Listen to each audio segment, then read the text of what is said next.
To say that there has been an explosion of wet, dry, wet guitar rigs on the internet would be an understatement, especially since the release of this pedal right here, which was very frustrating when I got it, to get it the way I wanted it. Ended up downloading the Roland manual for it on their website and had to spend a couple hours reading it, which I recommend everybody do it. You know, being a man, you kind of just want to wing it or whatever, but I learned a lot just by reading that manual. So after that being said, I'll just do a quick rundown of how I have everything hooked up. So my 5150 overdrive, I just have it bypassed right now because if I'm using it, when I don't want to use my 5150, I'll use this little 10 watt Marshall head solid state on a clean channel, and then I'll just use the overdrive pedal for that, and it sounds great. It's just sometimes I don't feel like cranking up the 5150, especially if it's late at night, so I'll just use a lower volume, but I always have wet, dry, wet going. So that's my stereo power amp. I've got a DI unit here, which is capable of having 4 direct outs.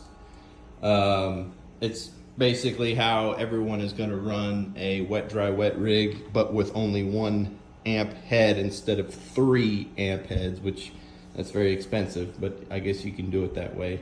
So I have the guitar input or output from here going to the front of the head, and then I have the speaker out, which is going to the back of this unit here, and then I have the ground loop on and all this stuff, so that comes direct out into my PS6 harmonist.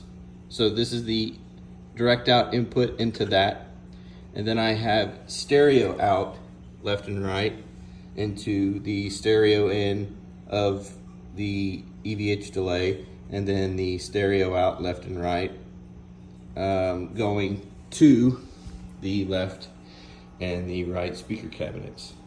And the preset, as far as the chain loop, is pretty easy to reset on this thing, but you need to make it to where it is offering a stereo input, not just a mono input, which makes a difference because that's how it's going to be hooked up.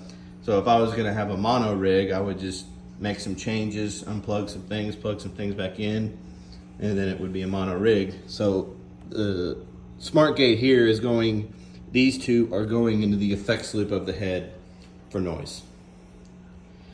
And that's it. It's pretty simple, and it sounds pretty amazing, especially with these delays. It's pretty cool. Here's a quick little sample here.